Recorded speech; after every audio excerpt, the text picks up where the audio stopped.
All right, so equilibrium. Actually, hang on here. One more.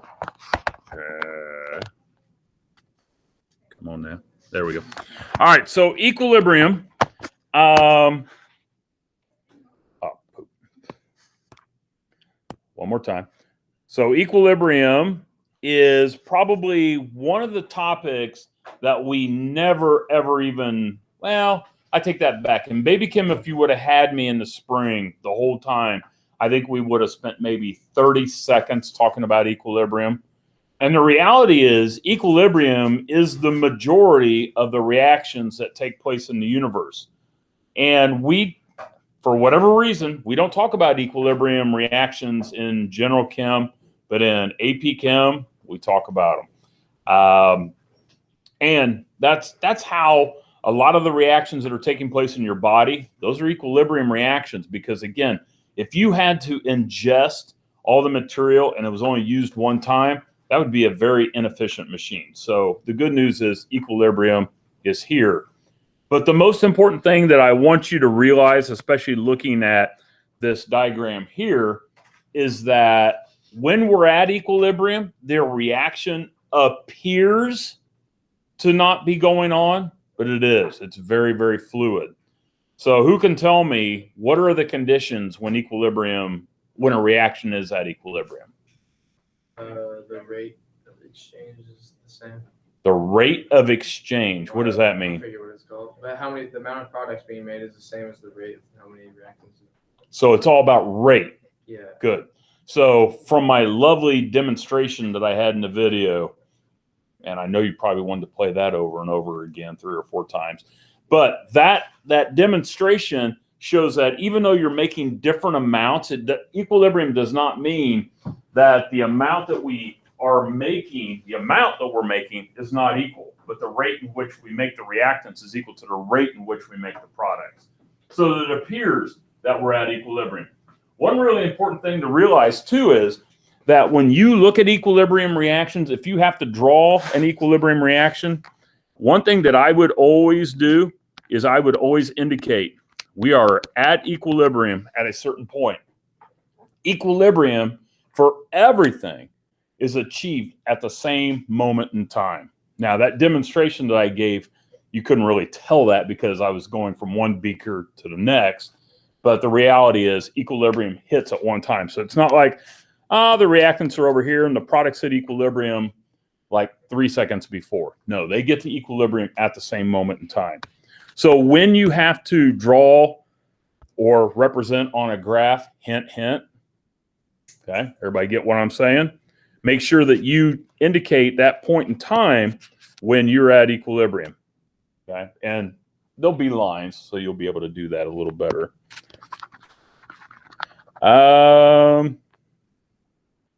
The expression,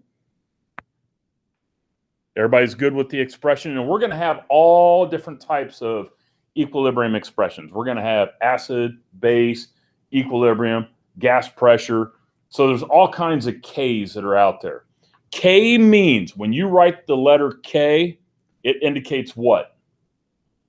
That you are at equilibrium. If I write Q, I don't know if I'm at equilibrium, okay? So if I'm doing a Q equation, I'm not sure that I'm at equilibrium. If I write K, I know I'm at equilibrium, okay? So make the distinction there. Also realize that when you have your K and Q, okay, so when K is equal to Q or Q is equal to K, you're at equilibrium, and those values are the same. If the value for Q is greater than K, that means that we don't have the rates being the same, and that this term shift left, okay, so if I have A and B making C, okay, shift left simply means that I need to take products. So I'm going to have, if I had my one beaker on the product side had more substance in it than the other beaker, poured it in, that means I need to take products and form more reactants. So whenever we're talking about the term shift left, shift right, that's the first thing we say, but we also have to explain what that shift left, shift right means. taking products to form more reactants. That's shift left.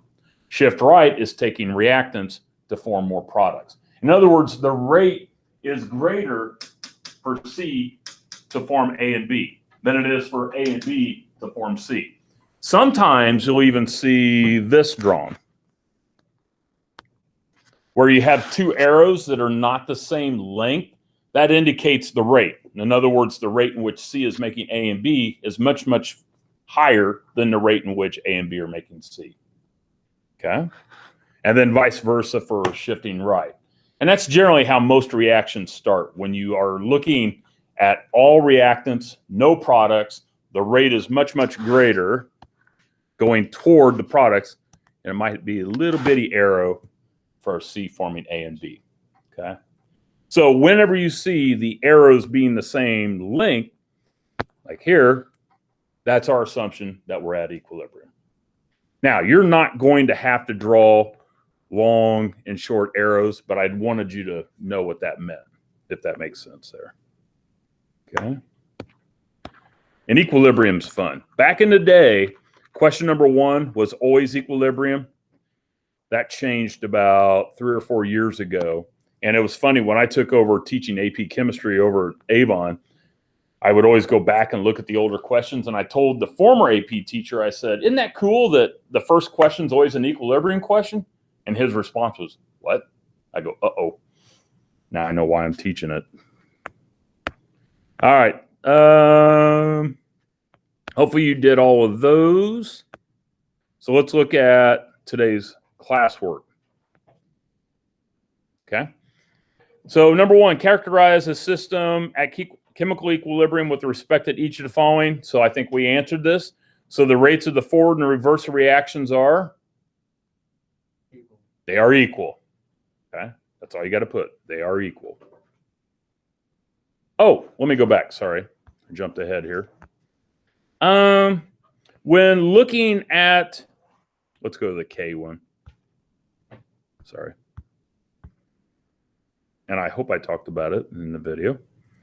So looking at the expression here, okay, and the balanced equation, let's pretend that A was a solid, B was a gas, C was a gas, D was a gas.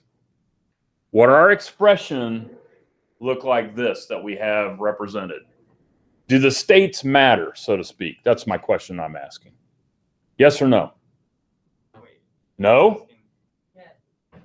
Is this for do the states matter? Do the states matter? Yes. Yes. So if I have a solid, what do I do in the expression?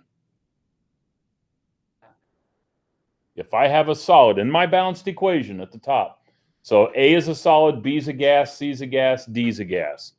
What's happening with the expression? Is it going to be as you see right here, as is?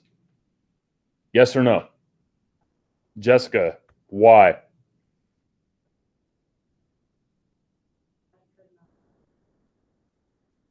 Who knows? Carly Wall. Jessica is correct. Why?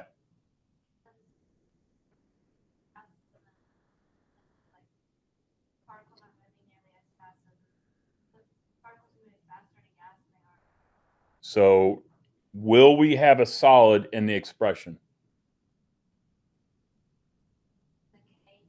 In that expression down here on the bottom, will a solid exist in that expression? Why? Okay. And I'll come back to that here in a second. What if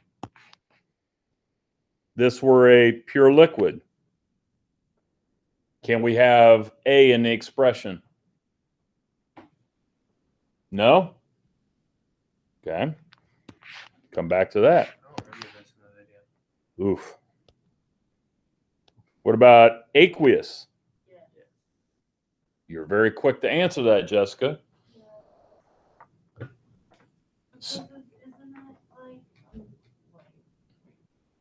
Go with your gut, girl. Come on. You were really quick to answer.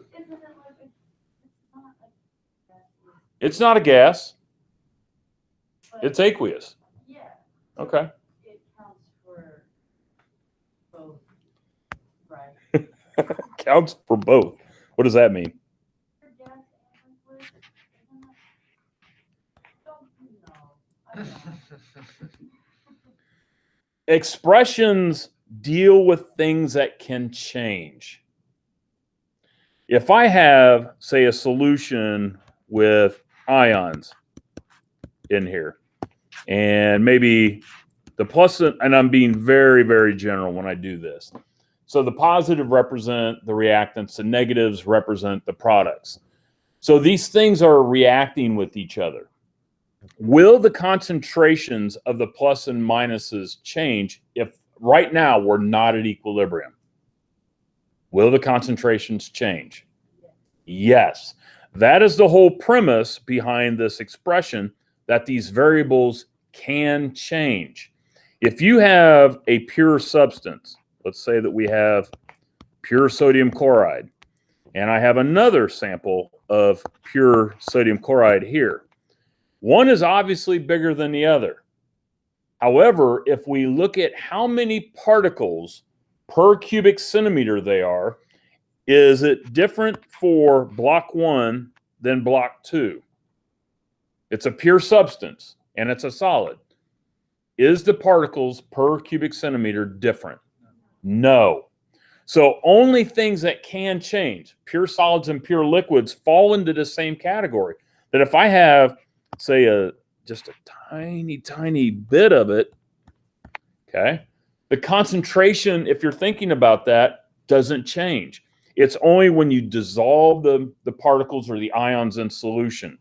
Now, going to another situation, here's a balloon. It's an ugly balloon, but I've got hydrogen particles in here, okay? And let's say we've got some nitrogen in there as well. And they're forming some gaseous ammonia. If we're not at equilibrium, in that gas sample, it's mostly what? In that gas sample, what are we mostly have in that balloon? What'd you say, Jessica? Okay, keep going. What? What are gases mostly made up of? Empty space.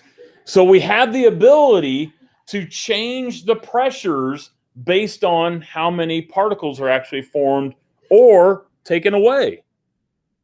So think of it like gases and aqueous have the same situation, except the particles here in the solution, they have a bunch of water molecules versus a bunch of nothing. Okay? So whenever we look at these things, the only thing that can go in these expressions are aqueous and gases. Now, you might be saying to yourself, whoa, Mr. Craig, I wasn't born yesterday, but I know gases can't have a concentration. Welcome to equilibrium. So if I have, say, 3 moles of hydrogen gas in a liter, is that a concentration? Yeah, it is. And if I have, say, a solution that has 3 moles of, say, sodium ions in a liter, is that a concentration? It is. Okay. So when we look at this expression, that expression can represent either aqueous or gases. Now, on the exam, the test, the quizzes, they're going to be the same state, but they cannot be a solid and they cannot be a liquid. I'm talking pure solid, pure liquid. And if it was, let's say that A, let's go back here to this equation here. So let's say that A was a solid, A would not appear in that expression. The only thing you'd have is C and D divided by B. Because things that can't change don't go into an expression where things can change. That's equilibrium. Going back to the graph here, or the diagram, things are changing until we get to equilibrium. And once we're at equilibrium, then those concentrations or those pressures remain the same. Okay? All right, that was kind of important. I didn't mean to brush over that. All right, so coming back.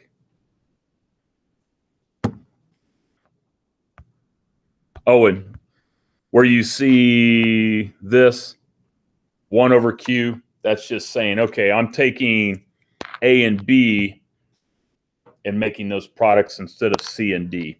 It's just the inverse. So flip everybody. Okay.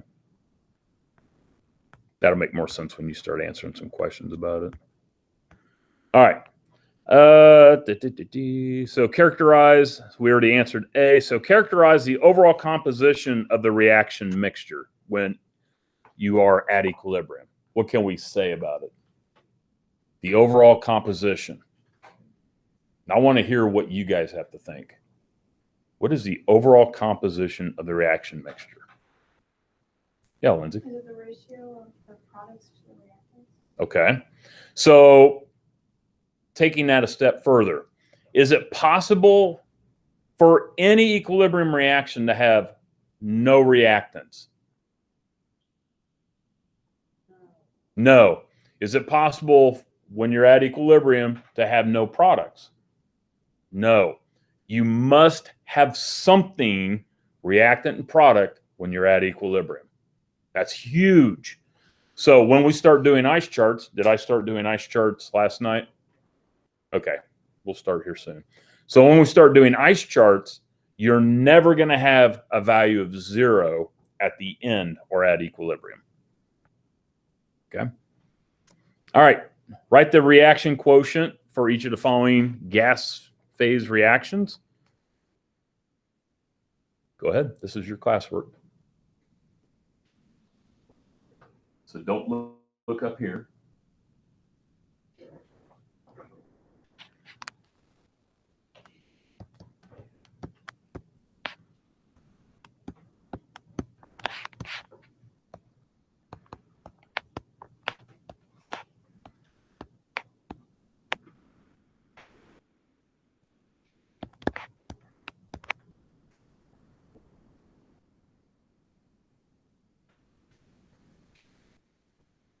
Everybody has a coefficient of 1, so no exponents. Everybody good there? And it's a Q because, again, it's telling us that we have the expression Q. We don't know if we're at equilibrium. Okay. Do letter B.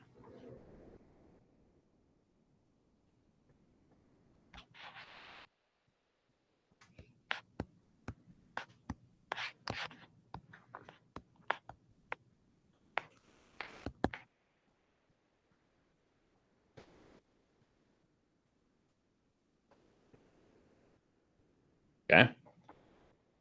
It's always products over reactants. True? Yes. Remember that. It's always products over reactants.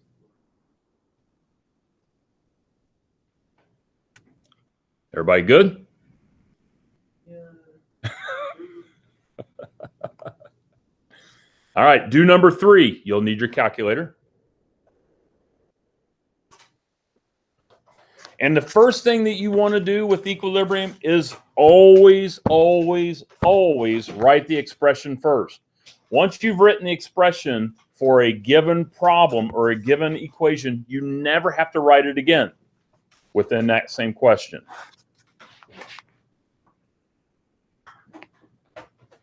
Can I run to the restroom real quick? Yeah. I've already done all this. Okay.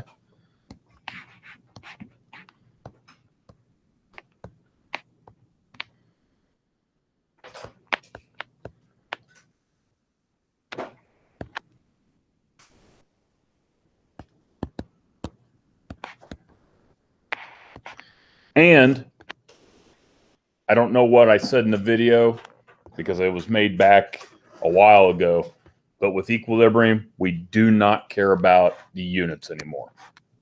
So if you wrote the units, that's fine. Back in the day, we used to really worry about them, but we took a component out, which is, in my opinion, dumb.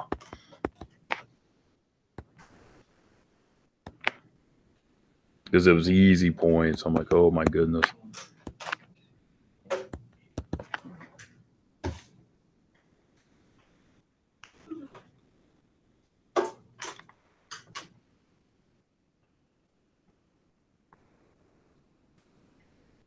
And make sure you follow correct order of operation.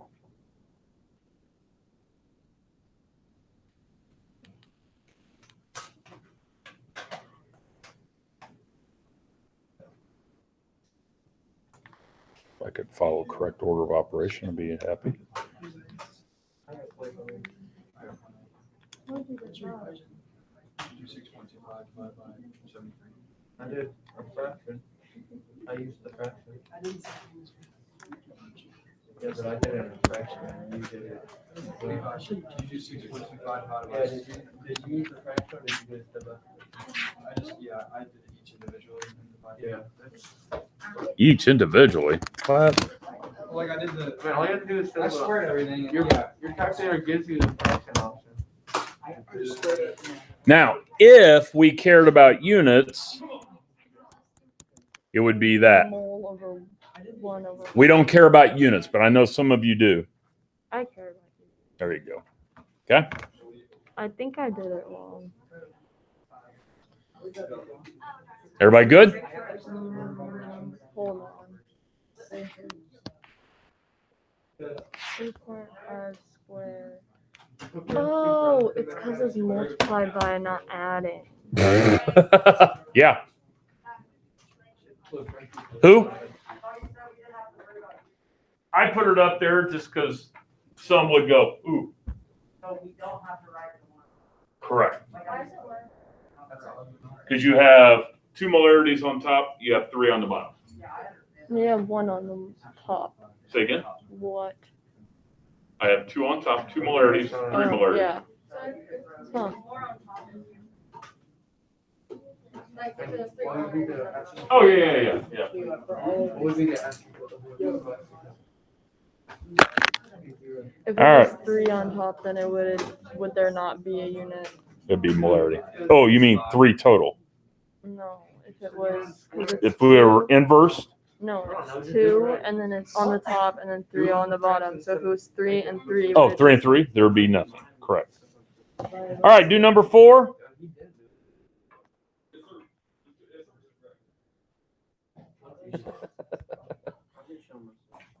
Would it be Q equals? It still is Q. Okay.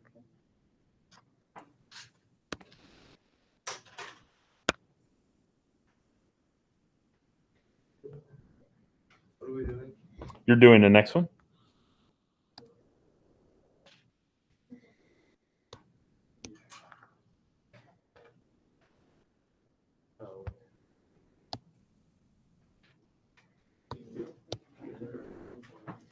It doesn't make sense to me why you would be multiplying them.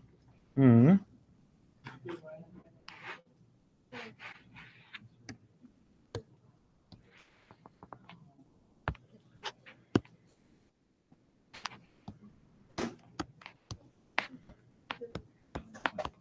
I got 11.988. On this next one? Mm-hmm. Okay.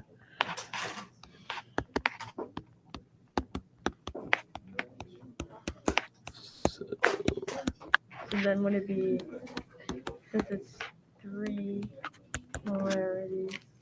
So I'm going to over take the 2. inverse of my last answer. Dude, are you? Wait.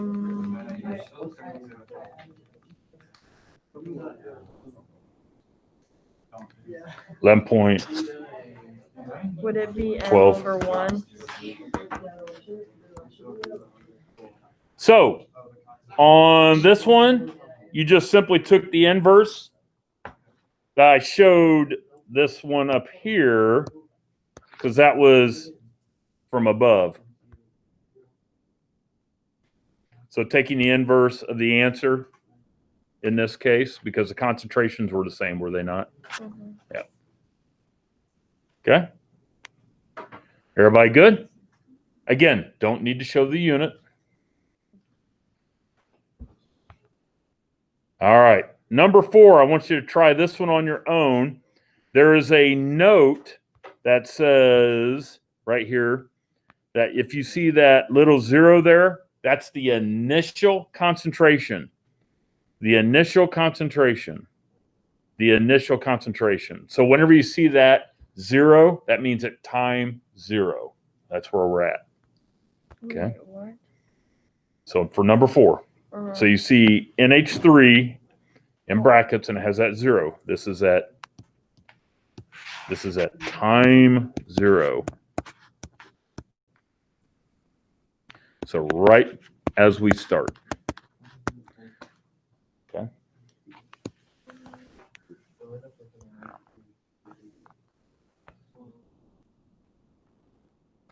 What's the first thing you should do? What's the first thing you should do? Write the thingy. Write the thingy, which is the expression. You must write the expression first. What does the question tell us is happening? A synthesis. What does that mean? You are making it. You are creating it. Very good. So that means that we're going to definitely have NH3 on top. NH3 is a product. Okay. And it doesn't tell you what the reactants are, but we do have nitrogen and hydrogen.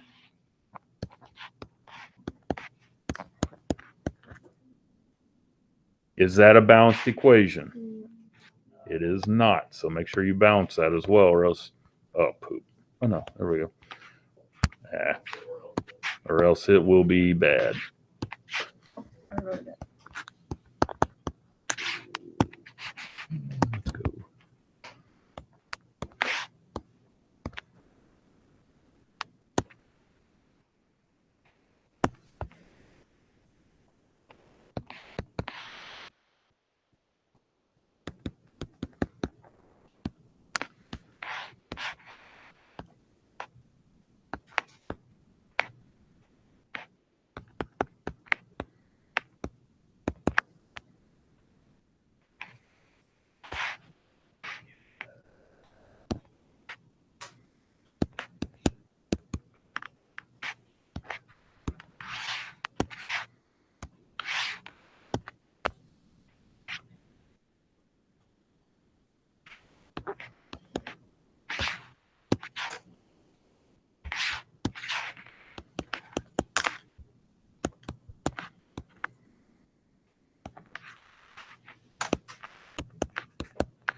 This is where using your calculator really comes in handy.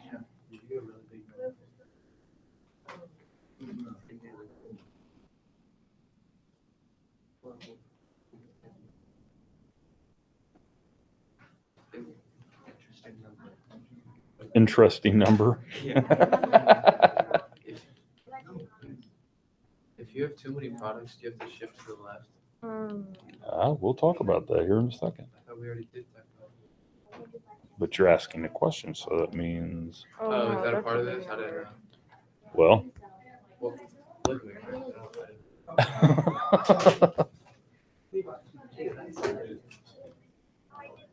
Yeah, I got a huge number, but it's a huge negative number.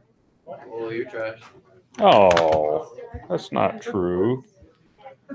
You are not trash. You guys know how to put it into your calculator? 2.5. So how Anybody do get I that? know- How do I know which one you would shift it to?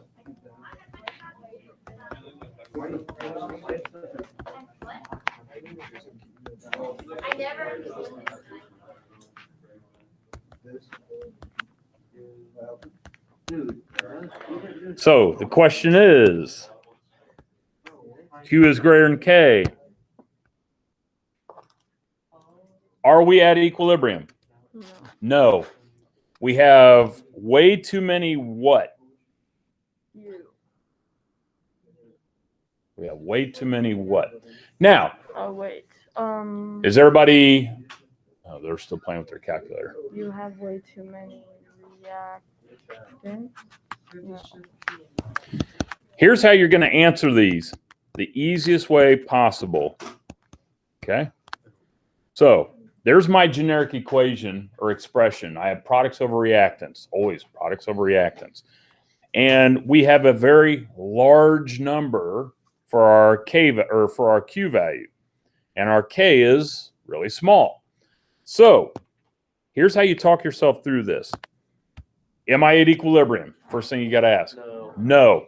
So since I have a very large number, that means my products, the number in the numerator, is too big. So what do I need to do? Shift. Make it smaller. By making the number in the product smaller, what does that do to the number in the reactants? Makes it larger. So these arrows are always going to go in the opposite direction. And this is how you talk yourself through this. So for me to get to equilibrium, I need to reduce the amount of products to make more reactants. By doing that, which direction do I shift? I'm reducing the amount of products. Again, here's reactants, here's products. I need to shift to the left to reduce the amount of products to make more reactants to get to equilibrium. That's how you not only talk to yourself, but that's how you explain it. You just don't go shift left, shift right. Use this. It's generic, but it will always work. Okay. All right, then do the next one. Yeah. How did I get? Every time I For the last one? Mhm. Okay. Every time I put that into parentheses, and I hit equals, the parentheses go away for the bottom left there. So is this how you're typing it in? No, so if you hit I would type it in, but I'd actually have the parentheses there, and then when I hit equals, it goes away. Do you And I use the fraction too. use the E button? No, I just times. You know the E button's amazing, right? Now, oh wait, that's wrong number. So -3, and then caret 2, right? Or sorry, 3. And divided, open up parentheses. 1 E -5. Then I'm going to multiply and open up another set of parentheses. -3. Then outside that, is that a square? Wait, that one should be a square up on top here, right? Oh, that's wrong too. So 1 -3, 5. Oh, there you go. Thank you, Mr. Craig.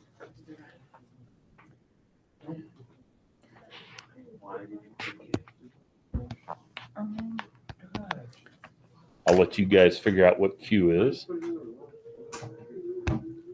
So you're using the same expression. Once you write the expression one time, you don't ever have to write it again for a given problem.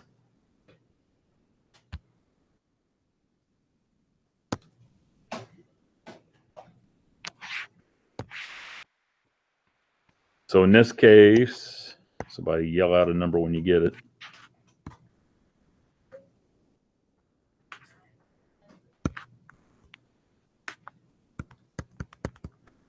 Okay. So we said that K, actually, let's write it down.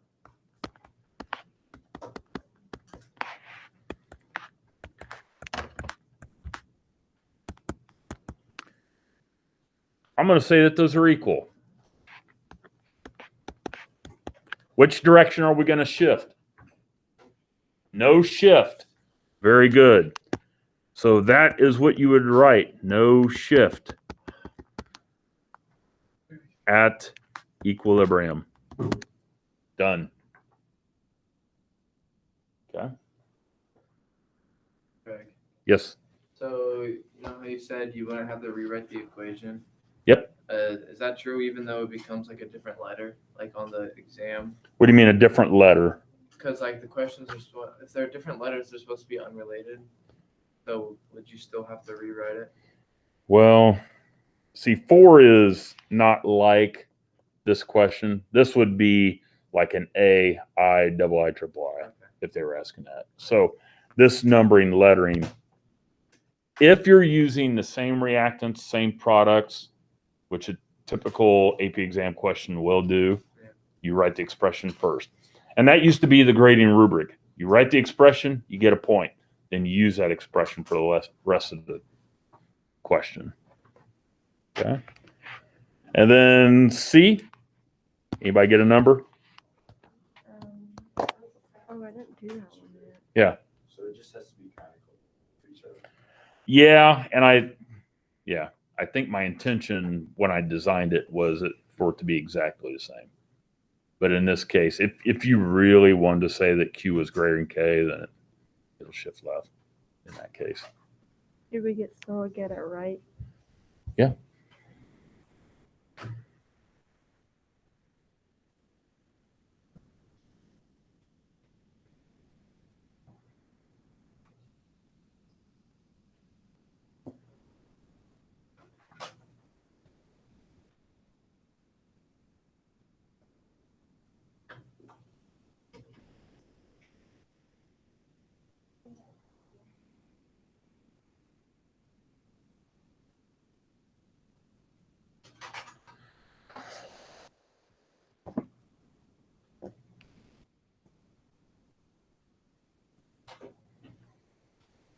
What'd you get, Levi? Well, I'd have to do the problem for you. Oh. What'd you get, Carter? Ryan, what'd you get? Oh. How am I able to predict? Kaylee, what'd you get? 0.00. One more zero? No, 0.002. Okay. And so K again is this. So K is greater than Q, right? So let's go back to our mantra here. Products over reactants. So in this case, There's more reactants. there are more reactants, so we need to Shift to the left. reduce the number of reactants to form more products. So that's the right. To do that, you shift to the right to establish equilibrium. Okay. Isn't that fun? Now, for a past AP exam question. Loading? Uh-oh. Okay. So if you can explain like these three problems here, you're in very good shape right now. That is the nuts and bolts of equilibrium right there. Now we'll get into Le Chatelier and all that other fun stuff, but that's not today. We'll get into ice charts, but that's not today. When's our test for this? The test is not this Thursday, but the next Thursday and Friday. And I think we have a quiz Thursday.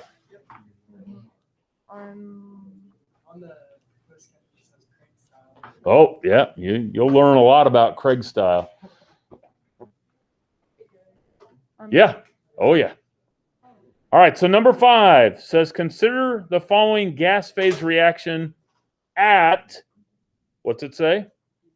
At equilibrium. So you're given a K value because we're at equilibrium. Okay.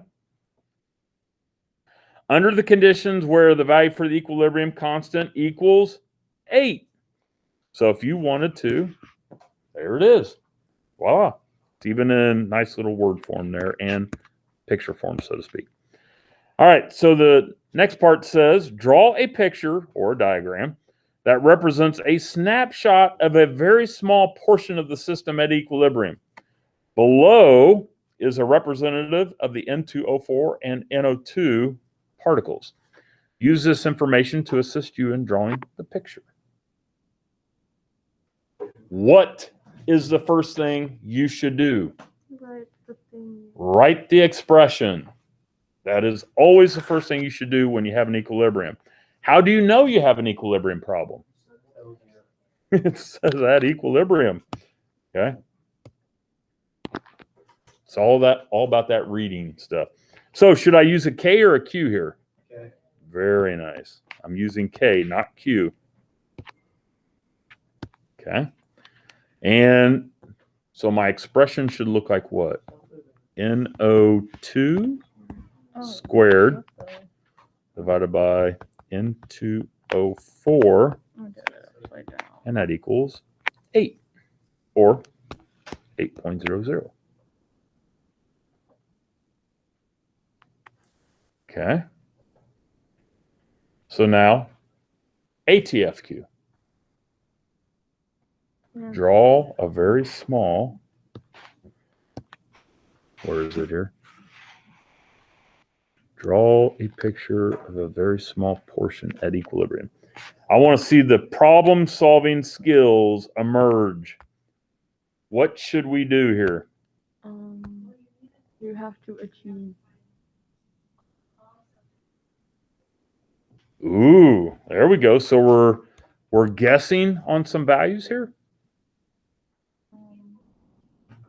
4 and 2.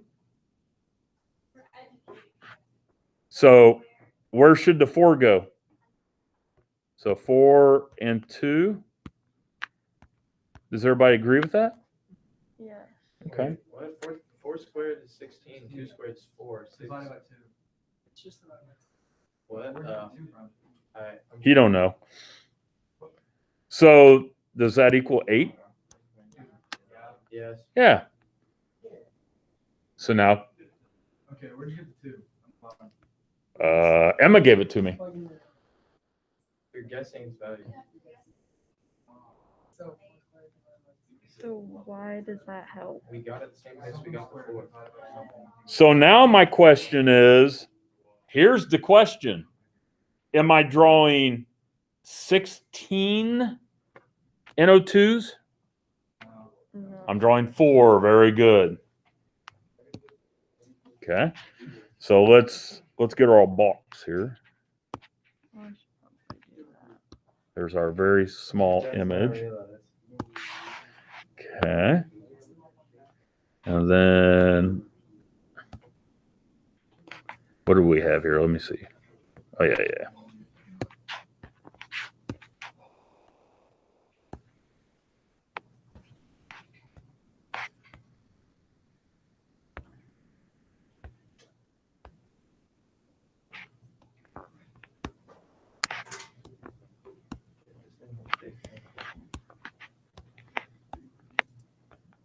Okay.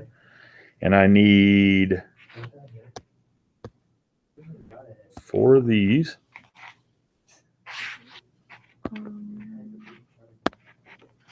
So 1. Whoop, yeah.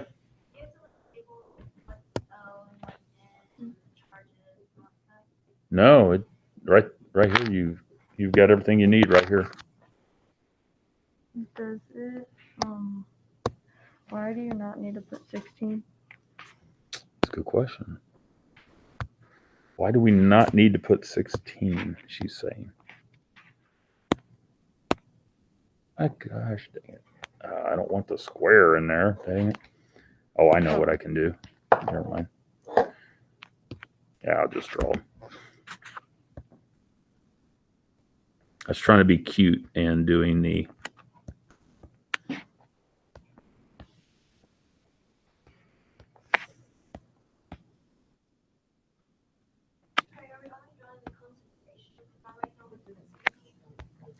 You are drawing what the question was asking for, which is right there.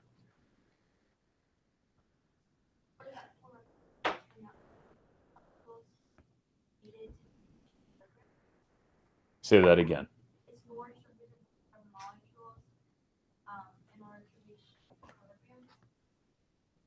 Ooh, that's a good question. Did everybody hear what Carly asked? So my question to you is, what does this mean again? The K? We're at equilibrium. You're at equilibrium. So in the box, are these the conditions at equilibrium? Yes. The 2. Where's the 2 that you're talking about? Yeah? Correct. So what if you, like, whenever we draw in the past, like, you like draw the number of molecules? That was for a reaction that had one of these. Now we're in a new realm, which has these.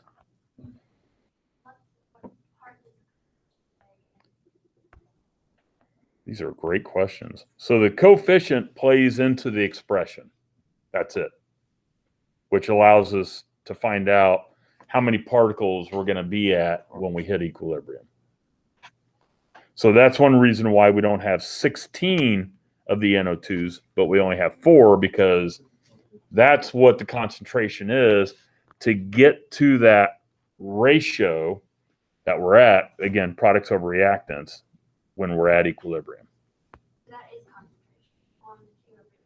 Yes, I'm sorry. Now, again, remember that if you're looking at the coefficient, it could represent a mole, it could represent an atom, it could represent a molecule. So that's where we're at. In this case, molecules. Okay. All right, part B. Calculate the reaction quotient. And so when it says reaction quotient, what is that, K or Q? Q, excellent. And determine the direction of shift, if any. So even though you have this expression here, you don't have to rewrite it, okay? Because this is the equilibrium expression. But we are solving for Q.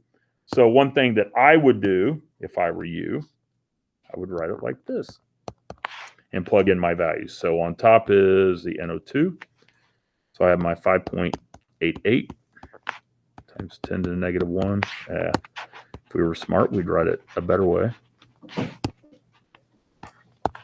0.588. And is that squared? Mm-hmm. It is. And this is 0.0375.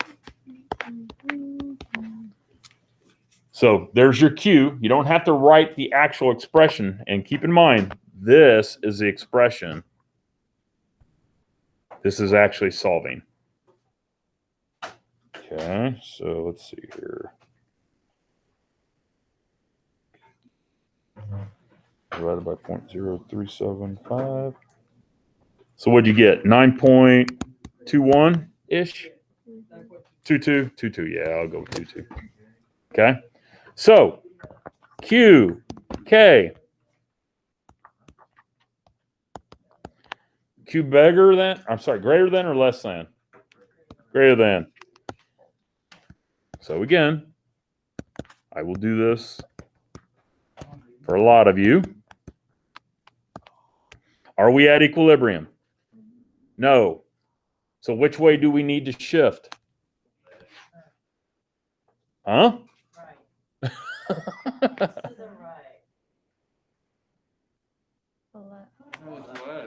the right.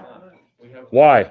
Because we have too many products. So that means that we need to reduce that to increase that.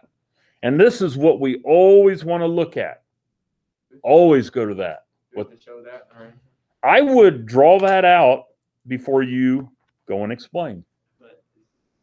It's not required, but I want to see wording that is explaining that. I don't want you to just go shift left. How much is that? Done. No. Can we just find 9.222 and go straight to the answer? Yeah. Yeah. You have to talk about which direction it's going to shift, if any, and then talk about what that shift is doing. Reducing products to components. Reducing products to make more reactants to get to equilibrium. Done. Okay. All right. Everybody feel better? So tonight, a little bit different. We're talking about equilibrium pressures. And this is the only two types. We have pressures and we have concentration. Wherever you went. Okay. Awesome.